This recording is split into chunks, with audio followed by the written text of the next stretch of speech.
राधे राधे।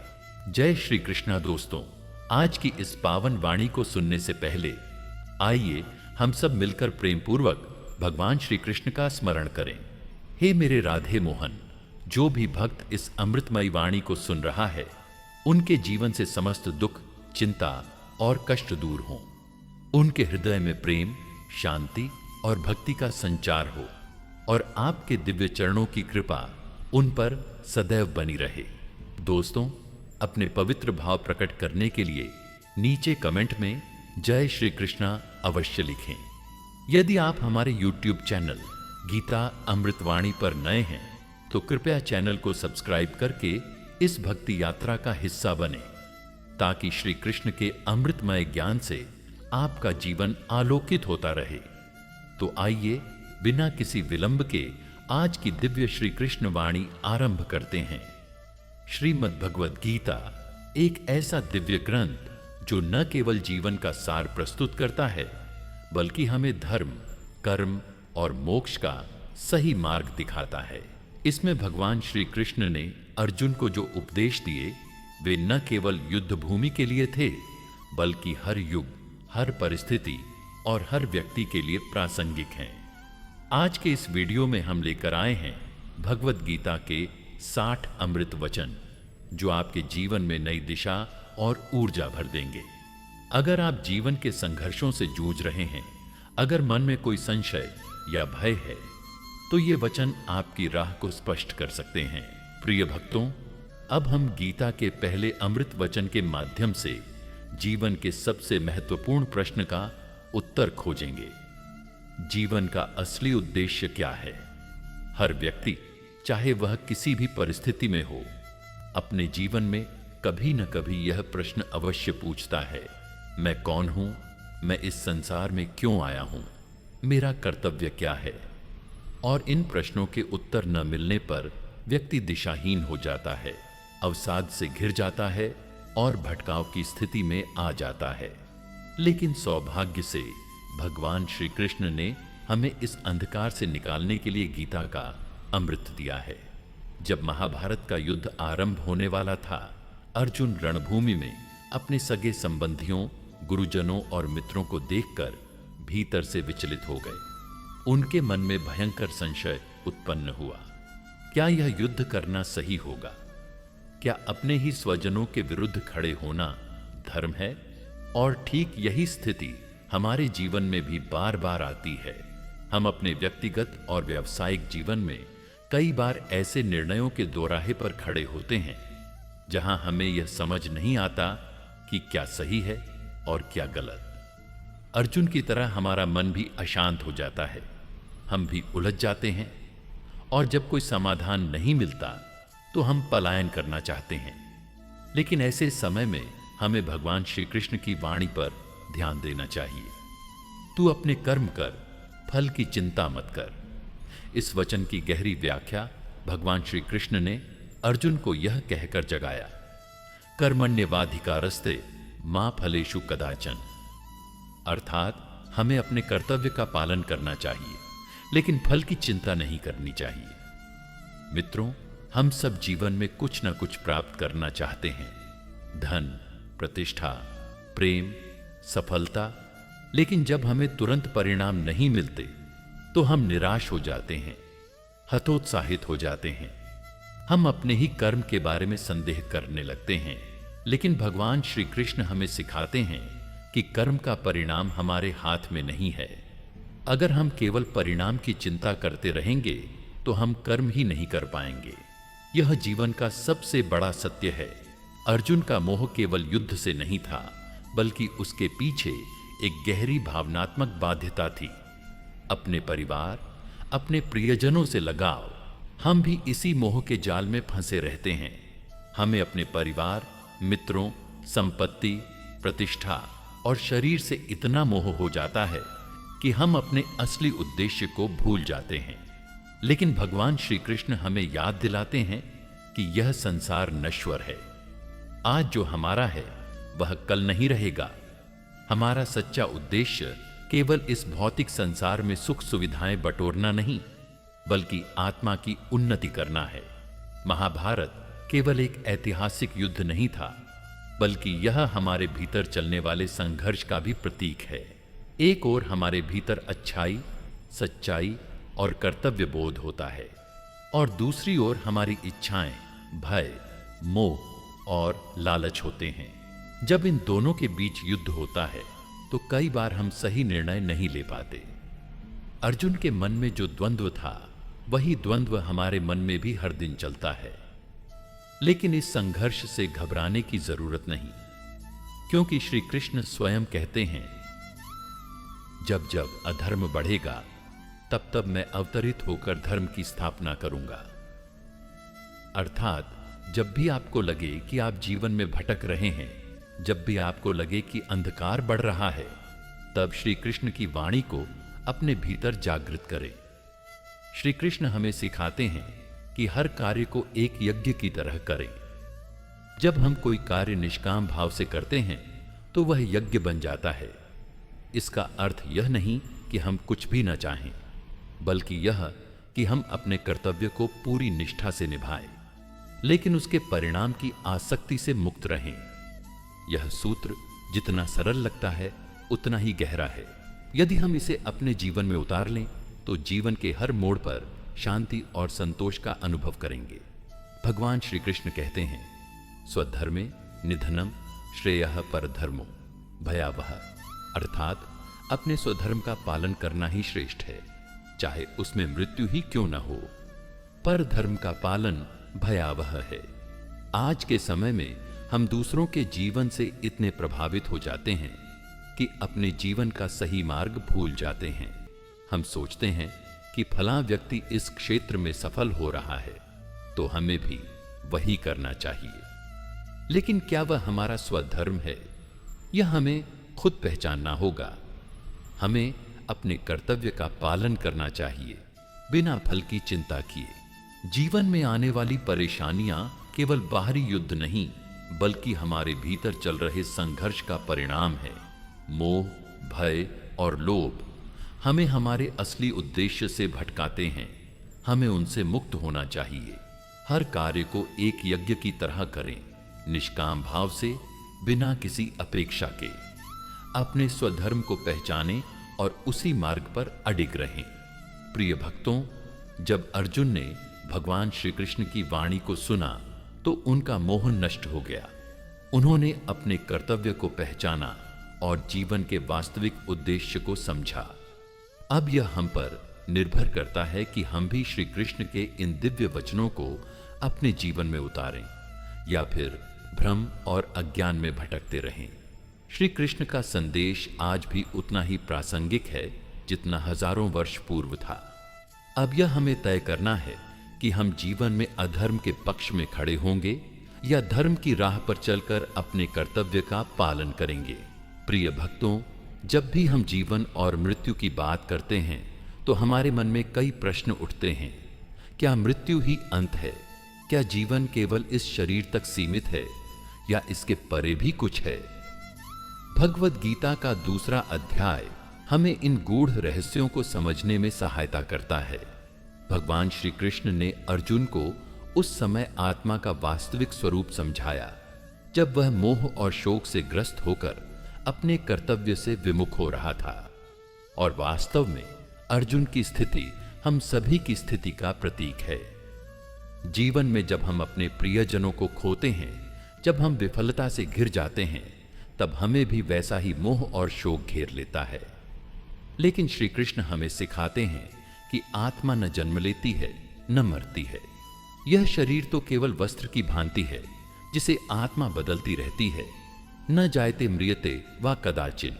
आत्मा अमर है। भगवान श्री कृष्ण गीता में कहते हैं, न जायते म्रियते व कदाचिन नायम भूत्वा भविता व न भूया अज्जो नित्य शाश्वतोयम पुराणो न हन्यते हन्यमाने शरीरे। अर्थात आत्मा कभी जन्म नहीं लेती और कभी मरती नहीं। यह नित्य, अज्जर, अमर और सनातन है। शरीर का अंत हो सकता है लेकिन आत्मा का नहीं। अब सोचिए, जब हम किसी प्रियजन को खो देते हैं तो हम अत्यंत शोकग्रस्त हो जाते हैं। लेकिन अगर हमें यह ज्ञात हो कि आत्मा अजर अमर है तो क्या हमें दुख होगा? नहीं, बल्कि हम समझेंगे कि आत्मा एक यात्रा पर निकली है और उसने केवल अपना पुराना वस्त्र त्याग कर नया धारण किया है। मित्रों, हम अपने जीवन में अक्सर अपने शरीर को ही सब कुछ मान बैठते हैं। हम इसे सजाने संवारने में, इसकी इच्छाओं को पूरा करने में इतने व्यस्त हो जाते हैं कि आत्मा को ही भूल जाते हैं। लेकिन हमें समझना होगा कि यह शरीर मात्र एक माध्यम है। आत्मा ही हमारी वास्तविक पहचान है। जिस दिन यह सत्य हमारे हृदय में बैठ जाएगा, उस दिन हम किसी भी प्रकार के मोह, भय और शोक से मुक्त हो जाएंगे। हम सभी मृत्यु से डरते हैं। हम नहीं चाहते कि हम स्वयं मृत्यु के निकट जाएं, न ही हम अपने प्रियजनों को खोना चाहते हैं। लेकिन यह भय केवल इसलिए है क्योंकि हम आत्मा के वास्तविक स्वरूप को नहीं समझते। श्री कृष्ण हमें सिखाते हैं कि मृत्यु केवल शरीर का अंत है, आत्मा का नहीं। आत्मा अजर अमर है। यह केवल एक शरीर को त्याग कर दूसरे शरीर में प्रवेश करती है। अर्जुन ने युद्ध भूमि में अपने संबंधियों, गुरुजनों और मित्रों को देखा और उसके भीतर मोह जाग उठा। उसने सोचा, मैं अपने ही स्वजनों का वध कैसे कर सकता हूं? यह तो घोर अधर्म होगा। लेकिन श्री कृष्ण ने उसे आत्मा का ज्ञान देकर यह सिखाया कि यह शरीर तो नश्वर है, असली स्वरूप तो आत्मा का है। यही स्थिति हमारे जीवन में भी होती है। हम अपने परिवार, धन संपत्ति, प्रतिष्ठा और शरीर से इतना मोह कर बैठते हैं कि आत्मा के ज्ञान को ही भूल जाते हैं। यदि हम यह स्वीकार कर लें कि आत्मा अमर है, तो हमारे जीवन में एक स्थिरता आ जाएगी। हम किसी भी स्थिति में विचलित नहीं होंगे। सुख और दुख हमें प्रभावित नहीं कर पाएंगे, क्योंकि हमें ज्ञात होगा कि यह सब केवल एक नाटक है, एक अस्थायी स्थिति है। यदि हमें आत्मा के स्वरूप को समझना है, तो हमें मृत्यु के भय से ऊपर उठना होगा। इसके लिए हमें ध्यान और आध्यात्मिक साधना का सहारा लेना होगा। जब हम गहराई से चिंतन करेंगे, तब हमें यह अनुभव होगा कि वास्तव में हम शरीर नहीं हैं, हम आत्मा हैं। और जब यह ज्ञान पक्का हो जाएगा, तब जीवन के किसी भी उतार चढ़ाव से हमारा मन विचलित नहीं होगा। वासांसी जीर्णानि यथा विहाय। शरीर वस्त्र की तरह बदलता है। श्री कृष्ण कहते हैं, वासांसी जीर्णानि यथा विहाय नवानि गृह्णाति नरोपराणि तथा शरीराणि विहाय जीर्णा अन्यानि संयाति नवानि देहि। अर्थात जैसे मनुष्य पुराने वस्त्रों को त्याग कर नए वस्त्र धारण करता है, वैसे ही आत्मा पुराने शरीर को छोड़कर नया शरीर धारण करती है। इस गूढ़ वचन को समझने की आवश्यकता है। यह हमें यह सिखाता है कि मृत्यु कोई अंत नहीं, बल्कि एक परिवर्तन मात्र है। अक्सर लोग पूछते हैं, क्या मृत्यु के बाद जीवन है? इसका उत्तर हमें गीता में मिलता है। श्री कृष्ण स्पष्ट रूप से कहते हैं कि आत्मा अनश्वर है और मृत्यु केवल एक शरीर से दूसरे शरीर में परिवर्तन का नाम है। जब तक हम इस सत्य को आत्मसात नहीं कर लेते, तब तक जीवन के संघर्ष हमें भयभीत करते रहेंगे। मेरे प्रियजनों, यदि हम इस ज्ञान को अपने जीवन में उतार लें, तो हम हर प्रकार के भय, मोह और दुख से मुक्त हो सकते हैं। भगवान श्री कृष्ण हमें यही संदेश देते हैं कि आत्मा की अजर अमृता को समझो, शरीर के मोह से मुक्त हो जाओ और अपने जीवन को उच्चतम लक्ष्य की ओर ले जाओ। यही गीता का सच्चा ज्ञान है। प्रिय भक्तों, जब हम जीवन के महासागर में संघर्ष करते हैं, तो हमें कई बार ऐसा लगता है कि हमारी मेहनत व्यर्थ जा रही है। हम परिणामों की चिंता में इतने उलझ जाते हैं कि कर्म का वास्तविक अर्थ ही भूल जाते हैं। श्री कृष्ण ने गीता में स्पष्ट रूप से कहा है, कर्मण्येवाधिकारस्ते मा फलेषु कदाचन। अर्थात मनुष्य को केवल कर्म करने का अधिकार है, फल की चिंता करने का नहीं। कर्म केवल बाहरी गतिविधि नहीं है, यह हमारी आंतरिक दशा से भी जुड़ा हुआ है। जब अर्जुन ने युद्ध से पलायन करने का विचार किया, तब श्री कृष्ण ने उसे कर्मयोग का गूढ़ ज्ञान दिया। उन्होंने बताया कि जीवन में कर्म करना ही मनुष्य का धर्म है, लेकिन उसमें आसक्ति नहीं होनी चाहिए। जब हम किसी कार्य को फल की इच्छा से करते हैं, तो उसमें मोह और भय जन्म लेता है और यही मोह बंधन हमें दुख देता है। आज हम देखते हैं कि लोग सफलता की दौड़ में इतने लिप्त हो गए हैं कि उनका ध्यान केवल परिणाम पर रहता है। लेकिन क्या आपने कभी सोचा है कि जो लोग निष्काम भाव से कर्म करते हैं वे अधिक संतुष्ट और शांत क्यों रहते हैं? इसका कारण यह है कि वे परिणाम की चिंता नहीं करते, बल्कि अपनी पूरी ऊर्जा कर्म को श्रेष्ठ बनाने में लगाते हैं। जब किसान बीज बोता है तो वह इस सोच में नहीं डूबता कि फसल कैसी होगी, वह अपने कर्तव्य को पूरी निष्ठा से निभाता है। भगवान श्री कृष्ण हमें यही सिखाते हैं कि यदि हम कर्म को पूजा की तरह करें तो जीवन में शांति और आनंद का अनुभव कर सकते हैं। यहां एक उदाहरण देखें। दो कारीगर मंदिर बना रहे थे। जब उनसे पूछा गया कि वे क्या कर रहे हैं तो पहले ने कहा, मैं पत्थर काट रहा हूं, जबकि दूसरे ने कहा, मैं भगवान का भव्य मंदिर बना रहा हूं। दोनों एक ही कार्य कर रहे थे, लेकिन दूसरे कारीगर की सोच ने उसके कर्म को एक उच्च स्तर पर पहुंचा दिया। यही निष्काम कर्म की शक्ति है। आधुनिक युग में लोग स्वार्थ और कर्तव्य के बीच उलझे हुए हैं। हम में से कई लोग सोचते हैं कि हमें केवल अपना भला सोचना चाहिए, लेकिन गीता हमें सिखाती है कि जब हम अपने कर्तव्य को निस्वार्थ भाव से निभाते हैं तो संपूर्ण समाज का भला होता है। उदाहरण के लिए सूर्य को देखिए, वह बिना किसी स्वार्थ के पूरे संसार को प्रकाश और ऊर्जा देता है। यदि सूर्य यह सोचने लगे कि उसे कुछ नहीं मिलेगा तो क्या वह प्रकाश देना बंद कर देगा? नहीं। ठीक उसी प्रकार हमें भी अपने जीवन में इसी भावना से कार्य करना चाहिए। जब हम कोई कार्य करते हैं तो उसके परिणाम को लेकर चिंतित हो जाते हैं, लेकिन श्री कृष्ण हमें यह सिखाते हैं कि जब हम पूरी निष्ठा और ईमानदारी से कार्य करते हैं तो परिणाम अपने आप श्रेष्ठ होता है। कल्पना कीजिए कि एक विद्यार्थी परीक्षा की तैयारी कर रहा है। यदि वह केवल परिणाम की चिंता में लगा रहेगा तो वह पढ़ाई पर ध्यान नहीं दे पाएगा। लेकिन यदि वह अपना सर्वश्रेष्ठ प्रयास करता है और परिणाम की चिंता छोड़ देता है तो वह अधिक आत्मविश्वास से परीक्षा देगा और सफलता भी प्राप्त करेगा। यही निष्काम कर्मयोग का सार है।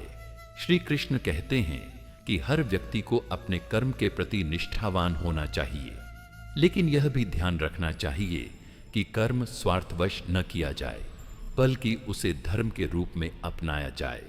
आज हम देखते हैं कि लोग अक्सर दूसरों की सफलता से ईर्ष्या करते हैं और स्वयं की असफलता से दुखी हो जाते हैं। लेकिन यदि हम समझ लें कि हमें केवल अपने कर्म पर ध्यान देना है और फल की चिंता नहीं करनी है तो जीवन सरल और सुखमय हो जाएगा। प्रिय भक्तों, संसार के इस विशाल मंच पर हम सभी एक भूमिका निभाने आए हैं। कभी हर्ष, कभी विषाद, कभी सफलता, कभी असफलता। जीवन निरंतर बदलता रहता है, लेकिन इस परिवर्तनशील संसार में एक चीज अटल है, ज्ञान। श्री कृष्ण ने अर्जुन को बताया कि सच्चे ज्ञान की प्राप्ति ही जीवन का सर्वोच्च लक्ष्य है। जब अर्जुन मोह से ग्रसित होकर युद्ध छोड़ने की बात करने लगा, तब श्री कृष्ण ने उसे सच्चे ज्ञान का उपदेश दिया। उन्होंने कहा कि जो व्यक्ति आत्मा और परमात्मा के सत्य को जान लेता है वह जीवन के हर संघर्ष में अडिग रहता है। ज्ञान ही अंधकार को मिटाने का माध्यम है। आज हम देखते हैं कि लोग भौतिक वस्तुओं के पीछे भाग रहे हैं, लेकिन क्या यह वास्तविक सुख दे सकता है? नहीं। असली सुख आत्मज्ञान में है। जब व्यक्ति स्वयं को जान लेता है तो संसार के सुख दुख उसे प्रभावित नहीं करते। अज्ञान मनुष्य के सबसे बड़े शत्रु की तरह कार्य करता है। जब तक हम यह नहीं समझते कि हम शरीर नहीं आत्मा हैं, तब तक हम अपने असली स्वरूप से अनभिज्ञ रहते हैं। श्री कृष्ण कहते हैं, ज्ञानेन तु तद ज्ञानम येषाम नाशितमात्मना। अर्थात जब ज्ञान की रोशनी हमारे भीतर जलती है तब अज्ञान का अंधकार समाप्त हो जाता है। भक्तों, क्या आपने कभी सोचा है कि हम जन्म से मृत्यु तक केवल बाहरी चीजों को ही सहेजते रहते हैं? धन, प्रतिष्ठा, पदवी, लेकिन आत्मा की शुद्धता को नजरअंदाज कर देते हैं। यदि हम भीतर से अज्ञानी हैं तो बाहरी उपलब्धियां भी हमें शांति नहीं दे सकती। श्री कृष्ण कहते हैं कि सच्चा ज्ञान वही है जो आत्मा और परमात्मा के संबंध को प्रकट करे। यह ज्ञान केवल पुस्तकों से प्राप्त नहीं होता, बल्कि एक अनुभवी गुरु की शरण में जाकर ही इसे पाया जा सकता है। तत् विद्धि प्रणिपातेन परिप्रश्नेन सेवया, यानी ज्ञान प्राप्त करने के लिए विनम्रता और सेवा आवश्यक है। आज हम देखते हैं कि लोग किताबी ज्ञान से खुद को विद्वान समझ लेते हैं, लेकिन यदि जीवन में शांति नहीं है तो वह ज्ञान अधूरा है। सच्चा ज्ञान वही है जो हमें अहंकार से मुक्त कर दे और प्रेम तथा करुणा से भर दे। श्री कृष्ण हमें चेतावनी देते हैं कि अहंकार ज्ञान का सबसे बड़ा शत्रु है। यदि कोई व्यक्ति स्वयं को सर्वज्ञानी समझने लगे तो उसका पतन निश्चित है। सच्चा ज्ञानी वही है जो विनम्र बना रहे और हर क्षण नया सीखने के लिए तैयार रहे। एक राजा था जो स्वयं को सबसे बड़ा ज्ञानी मानता था। एक दिन एक संत उसके दरबार में आए और उन्होंने राजा से एक साधारण प्रश्न पूछा, राजन, तुम कौन हो? राजा ने उत्तर दिया, मैं इस राज्य का स्वामी हूं।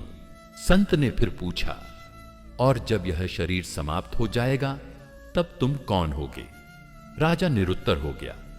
तब संत ने कहा, जब तक तुम इस प्रश्न का उत्तर नहीं जानते तब तक तुम्हारा ज्ञान अधूरा है। यही आत्मबोध की महत्ता है। आज की दुनिया में लोग आत्मा के ज्ञान की जगह भौतिक उपलब्धियों को प्राथमिकता देते हैं। लेकिन क्या आपने देखा है कि बड़े बड़े धनवान लोग भी अंदर से दुखी रहते हैं? क्यों? क्योंकि उनके पास आत्मबोध नहीं है।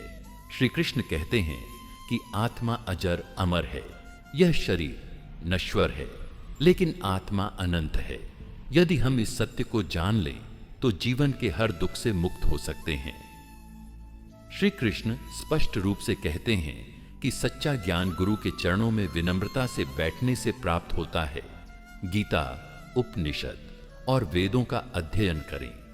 यह हमें आत्मा और परमात्मा के सत्य से परिचित कराते हैं। जब हम ध्यान करते हैं तो हमारा मन शांत होता है और आत्मा के गूढ़ रहस्यों को समझने की क्षमता विकसित होती है। जब हम स्वार्थमुक्त होकर जीवन जीते हैं तो हमें सही ज्ञान प्राप्त करने की पात्रता मिलती है। मेरे प्रियजनों, ज्ञान ही वह प्रकाश है जो जीवन के अंधकार को दूर करता है। यदि हम वास्तव में सुख, शांति और आनंद चाहते हैं तो हमें आत्मबोध की यात्रा पर निकलना होगा। प्रिय भक्तों, जब हम जीवन की गहराइयों में उतरते हैं तो हमें दो प्रमुख मार्ग दिखते हैं, कर्मयोग और संन्यास। कुछ लोग सोचते हैं कि संसार के बंधनों को त्याग देना ही मुक्ति का मार्ग है, जबकि कुछ मानते हैं कि निष्काम कर्म ही सच्चा योग है। श्री कृष्ण ने हमें भगवत गीता में स्पष्ट किया है कि ये दोनों ही मार्ग अपने अपने स्थान पर उचित हैं। लेकिन जो व्यक्ति कर्म करते हुए भी सन्यासी की भांति रहते हैं, वे वास्तव में जीवन का रहस्य समझ पाते हैं। हमारी सोच अक्सर हमें दोराहे पर खड़ा कर देती है। हम सोचते हैं कि क्या हमें सन्यास धारण कर लेना चाहिए और पूरी तरह से सांसारिक कार्यों से दूर हो जाना चाहिए, या फिर कर्म करते हुए भी उसमें लिप्त न रहने की कला सीखनी चाहिए। श्री कृष्ण स्पष्ट करते हैं कि केवल बाहरी सन्यास ही मोक्ष का कारण नहीं है। असली सन्यास वह है जिसमें व्यक्ति मन और बुद्धि से संसार के आकर्षणों से मुक्त हो जाए, चाहे वह संसार के बीच ही क्यों न हो। एक बार एक राजा ने एक महायोगी से पूछा, गुरुदेव, क्या मुझे राजपाट छोड़कर सन्यासी बन जाना चाहिए? योगी मुस्कुराए और बोले, राजन, यदि तुम्हारे मन में यह भाव आ गया कि त्याग ही मुक्ति का मार्ग है, तो पहले अपने भीतर के अहंकार और मोह का त्याग करो। फिर देखना कि राजपाट छोड़ने की आवश्यकता भी नहीं रहेगी। भगवान श्री कृष्ण अर्जुन को समझाते हैं कि कर्म और सन्यास में से कोई एक श्रेष्ठ नहीं है। सच्चा सन्यास वह नहीं जो कर्तव्यों से भाग जाए, बल्कि वह है जो कर्तव्य निभाते हुए भी उनके फल में आसक्त न हो। गीता में कहा गया है, न हि देहभृता शक्यम त्यक्तुम कर्माण्य शेषतः यस्तु कर्म फल त्यागी स त्यागीत्यभिधीयते। अर्थात जब तक यह शरीर है तब तक कर्म करना अपरिहार्य है, लेकिन जो व्यक्ति अपने कर्म के फलों का त्याग कर देता है वही सच्चा सन्यासी है। कई बार लोग सोचते हैं कि गृहस्थ जीवन और आध्यात्मिकता साथ नहीं चल सकते, लेकिन श्री कृष्ण हमें बताते हैं कि जो व्यक्ति गृहस्थ जीवन में रहते हुए भी अपने कर्मों को भगवान को समर्पित करता है वही सच्चा योगी है। रामकृष्ण परमहंस एक सुंदर उदाहरण देते हैं। कमल का फूल कीचड़ में जन्म लेता है, लेकिन उसकी पंखुड़ियों पर जल की एक भी बूंद नहीं टिकती। इसी प्रकार हमें संसार में रहते हुए भी उसमें लिप्त नहीं होना चाहिए। एक साधक ने गुरु से पूछा, क्या संन्यास लेने से ही मोक्ष संभव है? गुरु मुस्कुराए और बोले, संन्यास वस्त्रों का नहीं, विचारों का होता है। यदि तुम घर में रहकर भी आसक्त नहीं हो तो तुम सन्यासी हो, और यदि तुम जंगल में रहकर भी वासनाओं से भरे हो तो तुम गृहस्थ ही हो। श्री कृष्ण हमें सिखाते हैं कि कर्म और सन्यास दो अलग अलग मार्ग नहीं हैं, बल्कि एक ही ज्ञान की दो शाखाएं हैं। सच्चा योग वही है जिसमें व्यक्ति अपने कर्मों को ईश्वर को अर्पित कर देता है और अपने जीवन को एक संतुलन में जीता है। तो मेरे प्रिय भक्तों, क्या हम इस सत्य को अपने जीवन में उतार सकते हैं? क्या हम कर्म करते हुए भी अहंकार, मोह और इच्छाओं से परे जा सकते हैं? यदि हां, तो समझ लीजिए कि हमने गीता के इस अमृत वचन को हृदयंगम कर लिया। प्रिय भक्तों, श्री कृष्ण की वाणी अनंत काल से हमारे भीतर व्याप्त अज्ञान को दूर करने के लिए गूंज रही है। जब हम जीवन के संघर्षों में उलझ जाते हैं तो हमें सबसे अधिक जिस चीज की आवश्यकता होती है वह है आंतरिक शांति और आत्म साक्षात्कार। ध्यान योग, जिसे श्री कृष्ण ने भगवद गीता के 6 अध्याय में विस्तार से समझाया है, हमारे भीतर छुपे दिव्य प्रकाश को जागृत करने की एक साधना है। यह केवल बैठकर आंखें बंद करने का अभ्यास नहीं है, बल्कि स्वयं को जानने और अपने भीतर परमात्मा को अनुभव करने की प्रक्रिया है। हमारे मन में एक सवाल आता है, ध्यान योग आखिर क्या है? क्या यह केवल आर्षियों और मुनियों की साधना है, या यह हमारे जैसे साधारण लोगों के लिए भी है? श्री कृष्ण हमें बताते हैं कि ध्यान योग का अभ्यास कोई भी कर सकता है। यह उस स्थिति को प्राप्त करने की विधि है जहां मन पूर्ण रूप से स्थिर हो जाता है और आत्मा परमात्मा के साथ एकाकार हो जाती है। ध्यान का अर्थ केवल आंखें बंद कर लेना नहीं है, बल्कि अपनी चेतना को इस संसार की हलचल से हटाकर ईश्वर की ओर केंद्रित करना है। जब हमारा मन शांति में होता है तब हम अपने सच्चे स्वरूप को पहचानते हैं। जैसे एक शांत झील में हम अपना प्रतिबिंब स्पष्ट देख सकते हैं, वैसे ही शांत मन में हमें आत्म साक्षात्कार प्राप्त होता है। श्री कृष्ण हमें ध्यान योग की साधना के लिए कुछ अनिवार्य गुणों की ओर संकेत करते हैं। यदि हम वास्तव में ध्यान योग के मार्ग पर चलना चाहते हैं तो हमें इन गुणों को अपनाना होगा। श्री कृष्ण कहते हैं कि जो व्यक्ति बहुत अधिक खाता है या बिल्कुल नहीं खाता, जो अधिक सोता है या बिल्कुल नहीं सोता, वह ध्यान में सफलता प्राप्त नहीं कर सकता। ध्यान योगी का जीवन संतुलित होना चाहिए। हमारी इंद्रियां निरंतर हमें संसार की ओर खींचती हैं। ध्यान योग का अभ्यास करने के लिए हमें अपनी इंद्रियों पर नियंत्रण रखना होगा। ध्यान का फल तत्काल नहीं मिलता। यह एक निरंतर प्रक्रिया है जिसमें धैर्य और समर्पण की आवश्यकता होती है। जो व्यक्ति फल की इच्छा से ध्यान करता है वह सच्ची शांति प्राप्त नहीं कर सकता। श्री कृष्ण हमें बताते हैं कि हमें केवल ध्यान में लीन रहना चाहिए, बिना किसी लालसा के। ध्यान केवल मानसिक शांति ही नहीं देता, बल्कि यह हमारे जीवन के हर क्षेत्र को प्रभावित करता है। जब हम नियमित ध्यान का अभ्यास करते हैं तो हमें निम्नलिखित लाभ प्राप्त होते हैं। आत्मज्ञान। हमें अपने वास्तविक स्वरूप की पहचान होती है। सकारात्मकता, नकारात्मक विचार समाप्त हो जाते हैं और मन में सकारात्मक ऊर्जा का संचार होता है। सहजता और प्रसन्नता, जीवन की हर परिस्थिति में संतुलन बना रहता है। दिव्य अनुभूति, ध्यान के गहरे स्तरों पर हमें ईश्वर की उपस्थिति का अनुभव होता है। श्री कृष्ण हमें समझाते हैं कि सच्चा योगी वही है जो ध्यान में तल्लीन रहता है, न कि वह जो केवल बाहरी क्रियाओं में संलग्न होता है। वे कहते हैं, योगी सर्वभूतस्थम आत्मानम आत्मनि सर्वभूतानि ईक्षते योगयुक्तात्मा सर्वत्र समदर्शनः।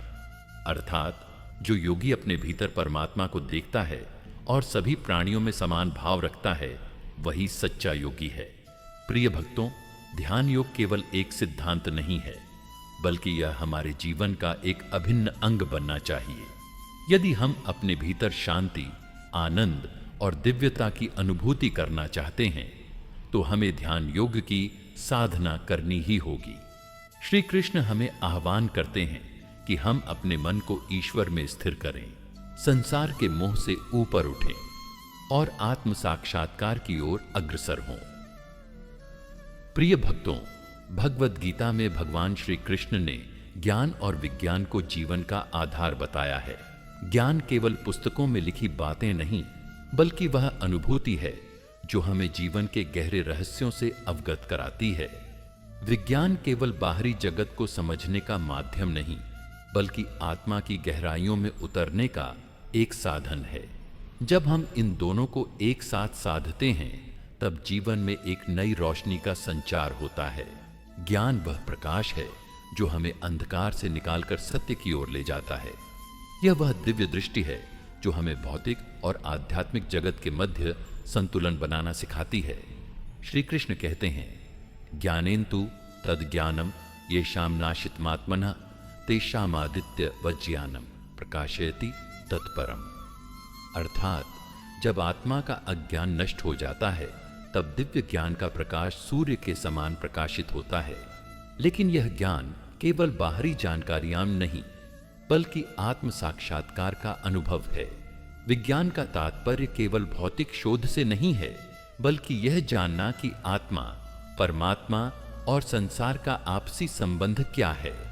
विज्ञान वह साधन है जिससे हम सिद्ध कर सकते हैं कि आत्मा अजर अमर है, कर्मों का प्रभाव निश्चित है और श्री कृष्ण ही अंतिम सत्य हैं।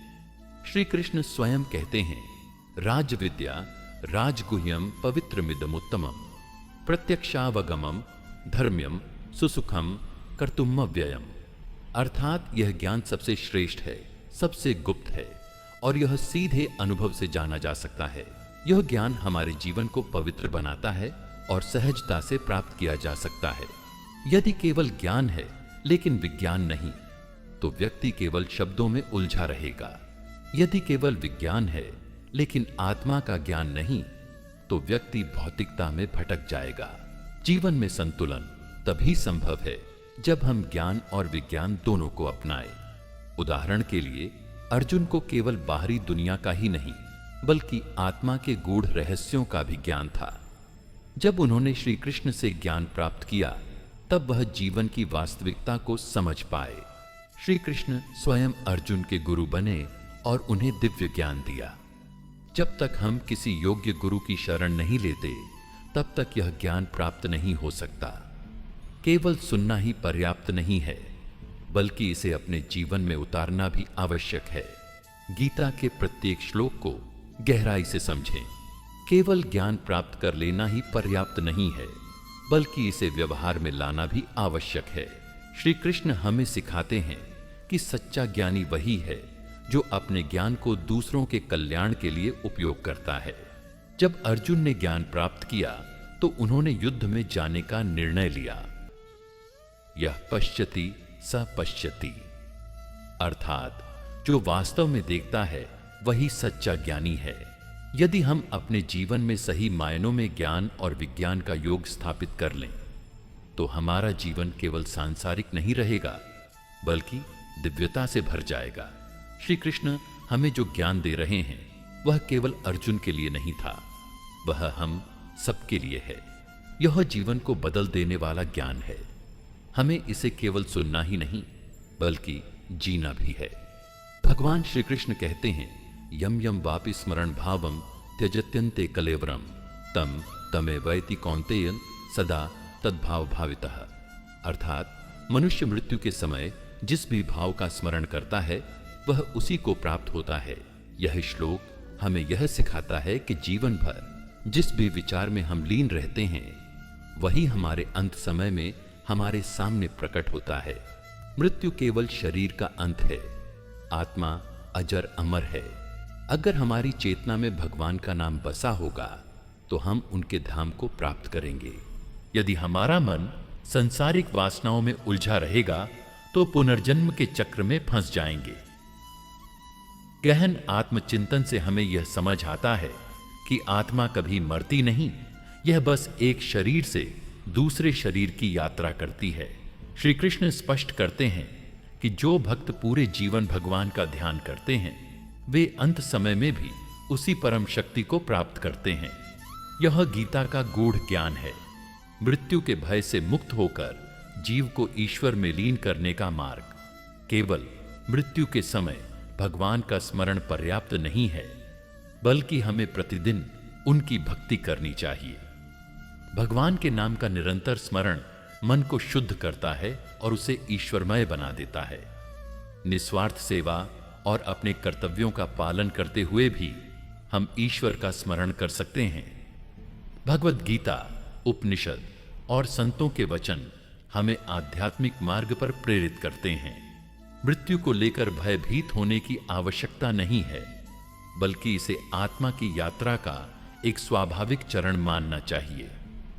भगवत गीता हमें यह शिक्षा देती है कि जब हम कृष्ण को अपना सर्वस्व मान लेते हैं तो वे हमें अपने शरण में ले लेते हैं। मृत्यु फिर एक द्वार बन जाती है, परम गति का द्वार। मेरे प्रियजनों, भगवान श्री कृष्ण गीता में कहते हैं, अनन्याश्चिन्तयन्तो मां ये जनाः पर्युपासते तेषां नित्याभियुक्तानां योगक्षेमं वहाम्यहम्। अर्थात जो अनन्य भाव से अखंड श्रद्धा से केवल मेरा चिंतन करता है, मैं स्वयं उसकी चिंता करता हूं और उसे हर संकट से उबार लेता हूं। भक्ति योग का अर्थ है परमात्मा की शरण में जाना, बिना किसी स्वार्थ के, केवल प्रेम और भक्ति के साथ। ज्ञान योग में तर्क और बुद्धि की प्रधानता होती है। कर्म योग में निरंतर कर्म करने की अनिवार्यता होती है। लेकिन भक्ति योग, यह तो प्रेम का सहज प्रवाह है। यह योग सबसे सरल, सबसे कोमल और सबसे दिव्य है। इसमें कोई जटिल साधना नहीं, केवल प्रेम और समर्पण ही पर्याप्त है। लेकिन प्रेम सच्चा तभी होता है जब उसमें अहंकार का लेश मात्र भी न हो। भगवान कहते हैं, पत्रम पुष्पम फलम तोयम यो में भक्त्या प्रयच्छति तदहम भक्त्युपहृतमश्नामि प्रयतात्मना। अर्थात यदि कोई मुझे प्रेम पूर्वक एक पत्र, पत्ता, एक पुष्प, एक फल या जल भी अर्पित करता है तो मैं उसे सहर्ष स्वीकार कर लेता हूं। भगवान को बहुमूल्य वस्तुओं की आवश्यकता नहीं है, उन्हें चाहिए तो बस प्रेम। एक साधारण तुलसी दल भी यदि सच्चे मन से अर्पित किया जाए तो वह प्रभु को प्रिय हो जाता है। लेकिन यदि सोने चांदी के महल भी किसी अहंकारी हृदय से समर्पित किए जाए तो वे स्वीकार नहीं होते। अक्सर लोग कहते हैं, हम पूजा तो करते हैं लेकिन फल नहीं मिलता। इसका कारण यह है कि हमारी भक्ति भी सौदेबाजी बन गई है। हम भगवान से प्रेम नहीं करते, हम उनसे व्यापार करते हैं। हे भगवान, हमें यह दे दो, वह दे दो, फिर हम तुम्हारी पूजा करेंगे। यह भक्ति नहीं, यह तो स्वार्थ है। श्री कृष्ण हमें निष्काम भक्ति सिखाते हैं। प्रेम ऐसा हो कि उसमें किसी प्रकार की शर्त ना हो। जैसे मां अपने बच्चे से प्रेम करती है बिना किसी अपेक्षा के। वह कभी नहीं कहती कि अगर तू मुझे प्यार करेगा तभी मैं तुझे दूध पिलाऊंगी। ऐसा प्रेम ही सच्चा प्रेम होता है। अंततः भगवान हमें पूर्ण शरणागति का मार्ग बताते हैं।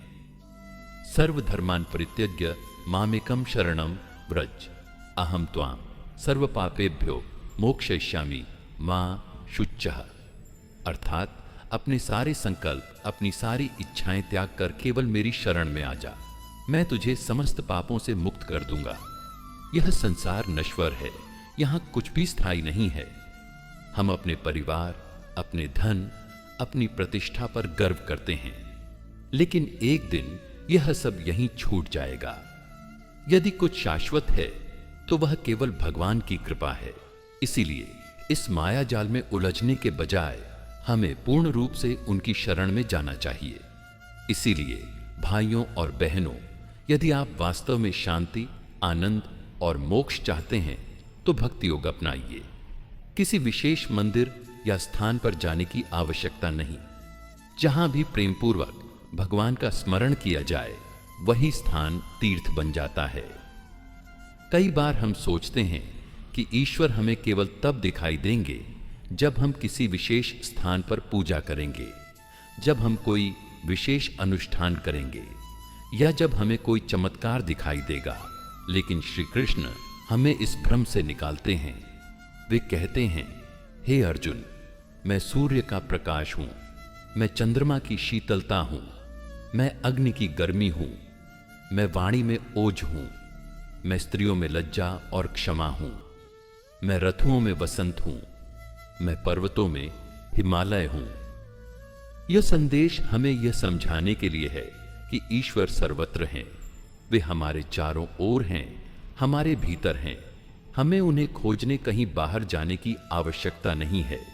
जिस क्षण हम अपनी दृष्टि को शुद्ध कर लेते हैं, उस क्षण हम ईश्वर को हर जगह देख सकते हैं।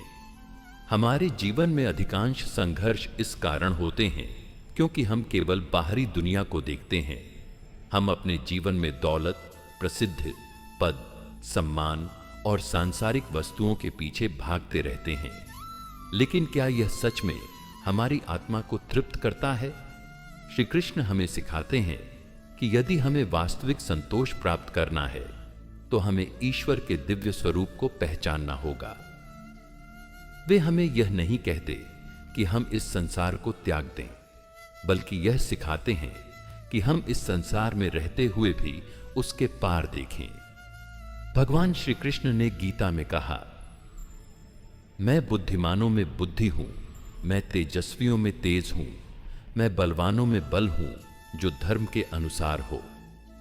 यो श्लोक हमें यह समझने के लिए प्रेरित करता है कि हर उस व्यक्ति में ईश्वर का अंश है जो अपनी शक्तियों का सदुपयोग करता है। आज हम अपने आप को बहुत सीमित मानते हैं। हम अपने आप को केवल शरीर, मन और विचारों तक सीमित कर चुके हैं। लेकिन श्री कृष्ण कहते हैं कि हमारी आत्मा शुद्ध, दिव्य और अनंत है। हम केवल एक शरीर नहीं हैं, बल्कि हम ईश्वर का अंश हैं। यह आत्मज्ञान हमें अहंकार, भय और अज्ञान से मुक्त करता है। जब हम स्वयं को केवल एक साधारण मनुष्य के रूप में देखते हैं तो हमारे भीतर संदेह, भय और हीनता का भाव जन्म लेता है। लेकिन जब हम यह समझते हैं कि हम ईश्वर के अंश हैं तो हमारा आत्मविश्वास अडिग हो जाता है। हम परिस्थितियों से हारना बंद कर देते हैं। हम जीवन को एक अलग दृष्टि से देखने लगते हैं। भगवत गीता के इस अद्भुत अध्याय में भगवान श्री कृष्ण अर्जुन को अपने विराट रूप का दर्शन कराते हैं। वे दिखाते हैं कि संपूर्ण ब्रह्मांड उनका ही विस्तार है। यह ज्ञान अर्जुन के भीतर भय और श्रद्धा दोनों को उत्पन्न करता है। यह हम सभी के लिए एक संदेश है। यदि हम ईश्वर के विराट स्वरूप को समझ लें तो हमारा अहंकार स्वयं ही नष्ट हो जाएगा। हम अक्सर सोचते हैं कि हम अपने जीवन को अपने ही बलबूते चला रहे हैं, लेकिन जब हमें यह बोध होता है कि ईश्वर ही इस संपूर्ण सृष्टि को चला रहे हैं, तब हम अपने भीतर के बोझ को हल्का कर पाते हैं। समर्पण का अर्थ यह नहीं है कि हम निष्क्रिय हो जाएं, बल्कि इसका अर्थ है कि हम अपने अहंकार को त्याग दें और अपने कर्तव्यों को पूरी निष्ठा से निभाएं। अब प्रश्न यह उठता है कि हम इस दिव्यता को अपने जीवन में कैसे अनुभव करें। श्री कृष्ण हमें एक बहुत सरल उपाय बताते हैं।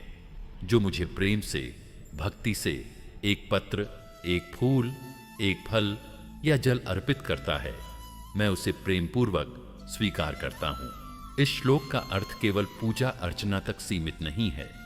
इसका वास्तविक अर्थ यह है कि यदि हम अपने जीवन का हर कार्य प्रेम और भक्ति से करें तो वही ईश्वर को अर्पण हो जाता है। यदि हम अपने माता पिता की सेवा करें तो वह भक्ति है। यदि हम अपने कर्तव्यों को ईमानदारी से निभाएं तो वह भक्ति है। यदि हम किसी जरूरतमंद की मदद करें तो वह भक्ति है। जब हम हर कार्य में ईश्वर को देखने लगते हैं तब हमारा जीवन स्वयं ही पवित्र हो जाता है। प्रिय भक्तों, यह अध्याय हमें यह सिखाता है कि ईश्वर केवल किसी विशेष स्थान तक सीमित नहीं है। वे हमारे भीतर हैं, हमारे चारों ओर हैं, इस पूरी सृष्टि में व्याप्त हैं।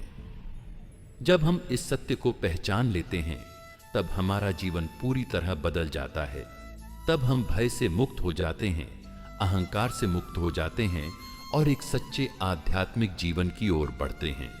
भगवत भक्तगण, अर्जुन ने जब श्री कृष्ण से प्रार्थना की कि वे अपने वास्तविक स्वरूप को प्रकट करें, तब भगवान ने उसे दिव्य चक्षु प्रदान किए और अपना विराट रूप दिखाया। यह रूप इतना अद्भुत था कि उसकी तुलना किसी भी सांसारिक वस्तु से नहीं की जा सकती। उसमें अनंत ब्रह्मांड समाहित थे। सूर्य और चंद्रमा उनके नेत्र थे और संपूर्ण सृष्टि उनकी लीला का एक अंश मात्र थी। यह विराट स्वरूप हमें यह सिखाता है कि ईश्वर केवल किसी मंदिर, मूर्ति या विशेष स्थान तक सीमित नहीं है। वे संपूर्ण ब्रह्मांड में व्याप्त हैं। वे कण कण में हैं और प्रत्येक जीव उन्हीं की अभिव्यक्ति है। जब हम इस सत्य को स्वीकार करते हैं तब हमारा जीवन एक नई दिशा में प्रवाहित होने लगता है। हम में से अधिकांश लोग अपने जीवन में अनेक भ्रमों में जीते हैं। हमें लगता है कि हम केवल यह शरीर हैं, कि हमारी पहचान केवल हमारे नाम, पद, धन और सामाजिक प्रतिष्ठा से है। लेकिन गीता हमें सिखाती है कि यह केवल एक सतही वास्तविकता है। हमारा असली स्वरूप आत्मा है, जो शाश्वत, अविनाशी और अनंत है। श्री कृष्ण हमें यह भी बताते हैं कि जब तक हम अपने अहंकार, वासनाओं और मोह को नहीं छोड़ते, तब तक हमें ईश्वर के वास्तविक स्वरूप का बोध नहीं हो सकता। जिस प्रकार बादल सूर्य को ढक देते हैं, उसी प्रकार हमारा अज्ञान हमें सत्य को देखने से रोक देता है। आत्मज्ञान के लिए हमें अपने भीतर झांकना होगा, अपनी कमजोरियों को पहचानना होगा और धीरे धीरे आध्यात्मिक साधना द्वारा उन्हें समाप्त करना होगा। जब अर्जुन ने ईश्वर के विराट स्वरूप को देखा तो उसका संपूर्ण दृष्टिकोण बदल गया। उसने समझ लिया कि यह संसार केवल एक नाटक है और हमें इसमें अपना कर्तव्य निभाते हुए निष्काम भाव से कर्म करना चाहिए। यह सीख हमारे लिए भी अत्यंत महत्वपूर्ण है। हम अक्सर अपने जीवन की परिस्थितियों से विचलित हो जाते हैं। हम दुखों से घबरा जाते हैं, सुखों में अहंकारी हो जाते हैं और जीवन की छोटी छोटी बातों में उलझकर अपना मूल लक्ष्य भूल जाते हैं। लेकिन यदि हम श्री कृष्ण के इन वचनों को समझें और अपने जीवन में लागू करें तो हम भी एक संतुलित, शांतिपूर्ण और उद्देश्यपूर्ण जीवन जी सकते हैं। भगवान श्री कृष्ण स्पष्ट रूप से कहते हैं कि जो व्यक्ति बिना किसी संदेह के पूर्ण श्रद्धा और प्रेम के साथ उनकी शरण में आता है, उसे वे निश्चित रूप से अपनी कृपा से कृतार्थ करते हैं। भक्ति केवल मंत्रों के जप तक सीमित नहीं है, बल्कि यह एक आंतरिक अवस्था है जहां मन, वचन और कर्म सभी भगवान को समर्पित होते हैं। जब अर्जुन ने श्री कृष्ण के विराट स्वरूप को देखा तो वह पूरी तरह से नतमस्तक हो गया। उसने स्वीकार किया कि वह अब तक अपने अहंकार और भ्रम में जी रहा था। उसी प्रकार जब हम अपने जीवन में अहंकार, क्रोध और वासनाओं को त्यागते हैं और पूर्ण समर्पण भाव से भगवान को अपनाते हैं, तब हमें वास्तविक आनंद और शांति की प्राप्ति होती है। मेरे प्रियजनों, ईश्वर को केवल एक साकार रूप तक सीमित नहीं किया जा सकता, बल्कि वे संपूर्ण ब्रह्मांड में व्याप्त हैं। उनका विराट स्वरूप हमें यह समझने में सहायता करता है कि यह संसार केवल एक खेल है और हमें अपने कर्तव्यों का पालन करते हुए निष्काम भाव से कर्म करना चाहिए। यदि हम अपने जीवन में आत्मज्ञान प्राप्त करना चाहते हैं तो हमें अज्ञान के पर्दे को हटाना होगा, अपनी इच्छाओं को नियंत्रित करना होगा और पूर्ण भक्ति भाव से भगवान के प्रति समर्पित होना होगा। यही वह मार्ग है जो हमें सच्चे आनंद, शांति और मोक्ष की ओर ले जाता है।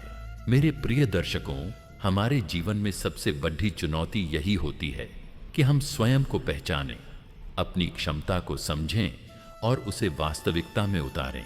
भगवान श्री कृष्ण गीता में स्पष्ट रूप से कहते हैं कि आत्मा अजर अमर है, असीमित शक्ति का स्रोत है और कभी नष्ट नहीं होती।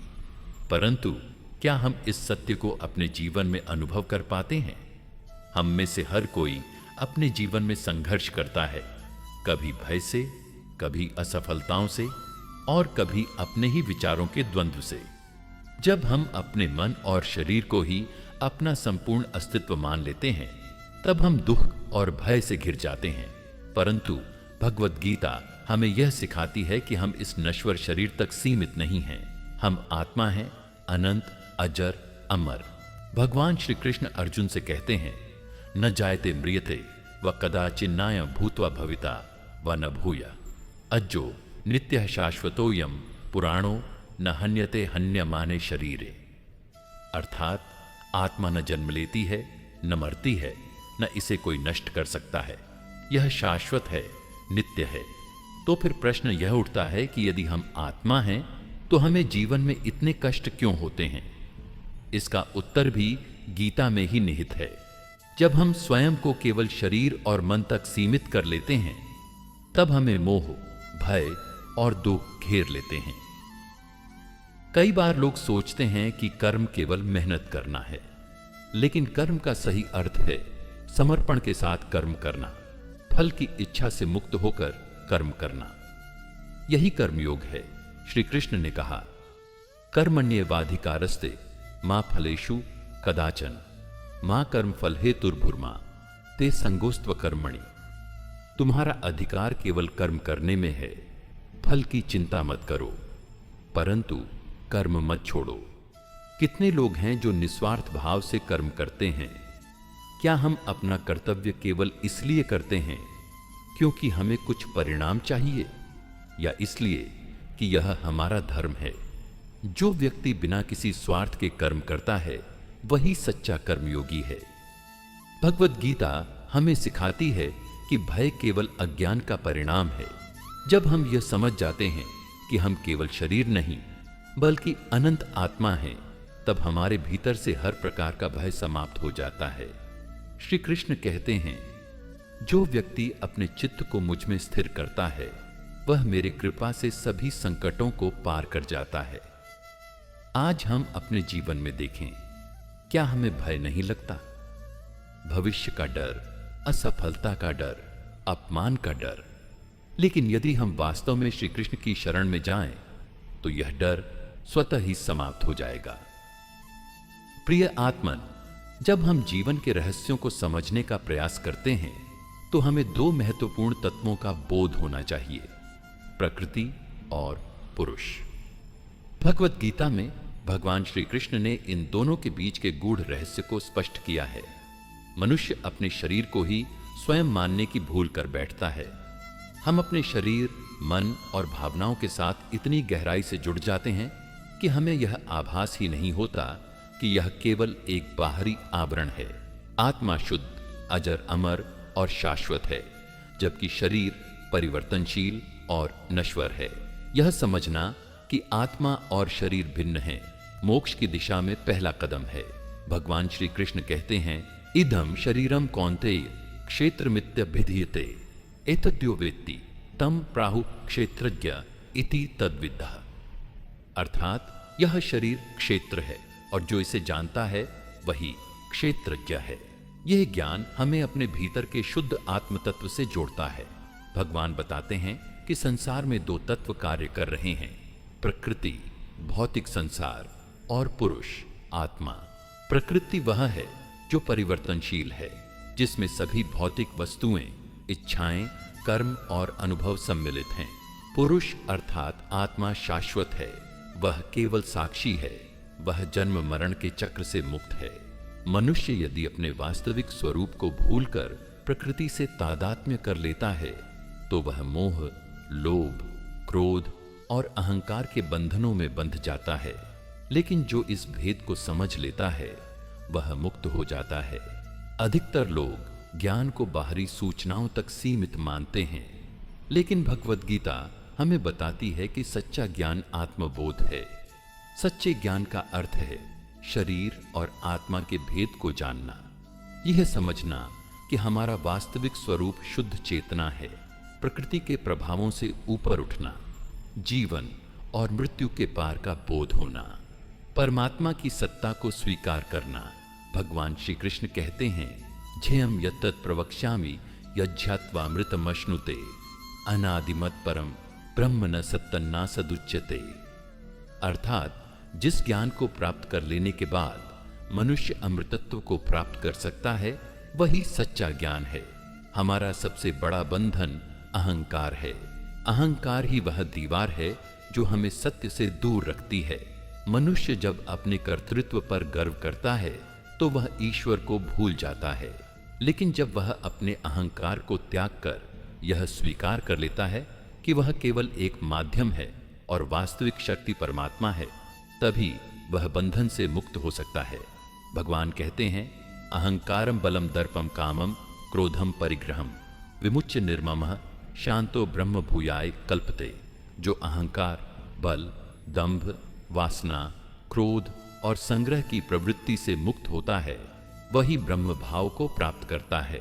इस संसार में हम जो भी कर्म करते हैं यदि उन्हें फल की इच्छा से करते हैं तो वे हमें बांधते हैं, लेकिन जब हम उन कर्मों को ईश्वर के समर्पण भाव से करते हैं तब वे हमें मुक्त कर देते हैं। निष्काम कर्म योग ही आत्मज्ञान का द्वार खोलता है। कर्म करने के दो तरीके होते हैं, स्वार्थ के साथ कर्म, यह हमें संसार में उलझाए रखता है। निष्काम भाव से कर्म, यह हमें ईश्वर के निकट ले जाता है। भगवान कहते हैं, मयि सर्वाणि कर्माणि सन्न्यस्याध्यात्म चेतसा निराशीर निर्ममो भूत्वा युध्यस्व विगत ज्वरः। अर्थात अपने समस्त कर्मों को मेरे अर्पित कर दो, ममता और आशा को त्याग दो और फिर शांति से अपना कर्तव्य निभाओ। मनुष्य जीवन का परम लक्ष्य आत्मबोध है। यह ज्ञान किसी पुस्तक से नहीं बल्कि ध्यान, साधना और सत्संग से प्राप्त होता है। जो इस सत्य को जान लेता है वह जन्म मरण के बंधन से मुक्त होकर ईश्वर के शाश्वत स्वरूप में लीन हो जाता है। इसलिए हमें अपने जीवन में यह प्रयास करना चाहिए कि हम आत्म तत्व को समझें, अहंकार और बंधनों से मुक्त हों, निष्काम कर्म करें और भगवान श्री कृष्ण के वचनों का अनुसरण करें। यही जीवन की सच्ची सफलता है। श्री कृष्ण ने अर्जुन को यह ज्ञान दिया कि इस संसार की संपूर्ण गतिविधियां सत्व, रजस और तमस नामक 3 गुणों से नियंत्रित होती हैं। जो इन गुणों को समझ लेता है वह स्वयं को उनसे परे उठाने में सक्षम हो जाता है और जीवन मुक्ति की ओर अग्रसर हो सकता है।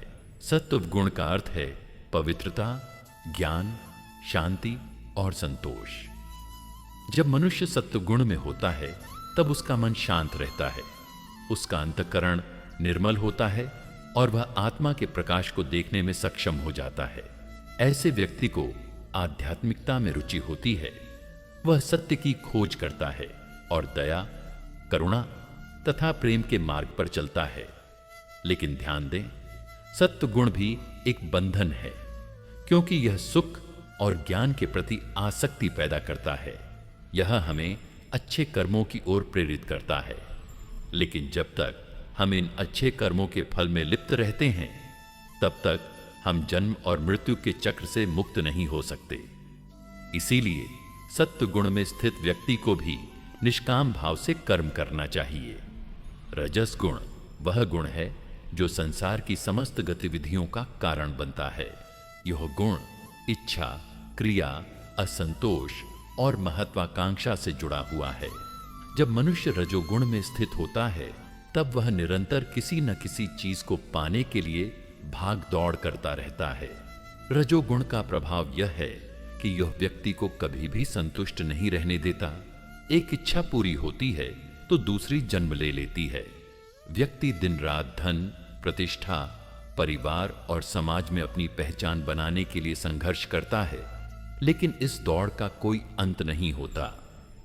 अंततः यह गुण व्यक्ति को थका देता है और जीवन के गहरे अर्थ से दूर कर देता है। तमस गुण वह शक्ति है जो अज्ञान, जड़ता और अंधकार को जन्म देती है। जब कोई व्यक्ति तमोगुण में होता है तब वह निष्क्रियता, आलस्य, क्रोध और मोह में डूबा रहता है। वह अपने जीवन के उद्देश्यों को भूल जाता है और भ्रम की स्थिति में जीता है। तमोगुण में स्थित व्यक्ति नकारात्मकता से भरा रहता है। वह अपने दोषों को दूसरों पर थोपता है, अपने कर्तव्यों से भागता है और आत्मविनाशकारी प्रवृत्तियों की ओर आकर्षित होता है। यह गुण व्यक्ति को अंधकार में धकेल देता है, जिससे वह अपने सच्चे स्वरूप को नहीं पहचान पाता। अब प्रश्न यह उठता है कि इन 3 गुणों से ऊपर कैसे उठा जाए। श्री कृष्ण हमें यह सिखाते हैं कि जो व्यक्ति इन गुणों के प्रभाव को समझकर स्वयं को इनसे अलग कर लेता है वही मुक्त हो सकता है। इसका उपाय है समत्व भाव और निष्काम कर्म। जो व्यक्ति अपने कर्मों के फल की चिंता किए बिना कार्य करता है, जो किसी भी परिस्थिति में समान भाव रखता है और जो सांसारिक इच्छाओं से परे जाता है, वह धीरे धीरे त्रिगुणों से मुक्त होने लगता है। मनुष्य जब तक इस संसार में अपने संबंधों, इच्छाओं और वासनाओं में लिप्त रहता है, तब तक वह इस वृक्ष में उलझा रहता है। जैसे जैसे हम अपने मोह, अहंकार और आसक्ति को छोड़ते जाते हैं, वैसे वैसे हमें अपनी वास्तविक स्थिति का ज्ञान होता जाता है। भगवान श्री कृष्ण हमें बताते हैं कि केवल वे ही लोग इस वृक्ष से मुक्त हो सकते हैं जो अनासक्त रहते हैं, जिनका मन प्रभु में स्थिर है और जो किसी भी सांसारिक वस्तु में अपना स्थायी आश्रय नहीं देखते। यह वैराग्य हमें उस दिव्य मार्ग की ओर ले जाता है जहां आत्मा और परमात्मा का मिलन होता है। इस संसार में लोग 2 श्रेणियों में आते हैं। एक वे जो आत्मज्ञान से प्रकाशित होते हैं और दूसरे वे जो अज्ञान के अंधकार में डूबे रहते हैं। जो लोग अपनी आत्मा की शुद्धता को पहचानते हैं, वे इस संसार के आकर्षण से मुक्त होकर अपनी ऊर्जा को प्रभु की भक्ति में लगाते हैं। दूसरी ओर जो लोग केवल भौतिक सुखों में लिप्त रहते हैं, वे इस जन्म मृत्यु के चक्र में फंसे रहते हैं। ज्ञान का यह प्रकाश ही हमें सत्य की ओर ले जाता है। जब हम स्वयं को केवल शरीर न मानकर एक दिव्य आत्मा के रूप में पहचानते हैं, तब हमें वास्तविक शांति प्राप्त होती है। प्रिय श्रोताओं, यह संसार त्रिगुणों से बना हुआ है, लेकिन हमारी आत्मा इससे परे है। हमारी आत्मा न सत्वगुण की आसक्ति से बंधी है, न रजोगुण की इच्छाओं से और न तमोगुण के अज्ञान से। जब हम अपने भीतर के शुद्ध स्वरूप को पहचान लेते हैं, तब हमें वास्तविक स्वतंत्रता का अनुभव होता है। इसीलिए आज से ही यह संकल्प लें कि हम अपने भीतर के त्रिगुणों को समझेंगे, उन्हें पहचानेंगे और धीरे धीरे उनके प्रभाव से मुक्त होने का प्रयास करेंगे। यह जीवन एक महान अवसर है आत्मज्ञान प्राप्त करने का। यदि हम इसे व्यर्थ की इच्छाओं और भ्रम में बर्बाद कर देंगे तो यह हमारे लिए सबसे बड़ा दुख होगा। तो आइए इस ज्ञान को अपनाएं, आत्मा के प्रकाश में स्थित हों और अपने जीवन को सार्थक बनाएं। यही श्री कृष्ण का संदेश है, यही भगवत गीता का सार है। अगर आपको यह ज्ञानवर्धक बातें पसंद आईं और आप चाहते हैं कि ऐसे ही गूढ़ आध्यात्मिक रहस्यों को जानें, तो गीता अमृतवाणी चैनल को सब्सक्राइब करें और घंटी का बटन दबाएं ताकि आपको हर नया वीडियो तुरंत मिले। राधे राधे। जय श्री कृष्णा।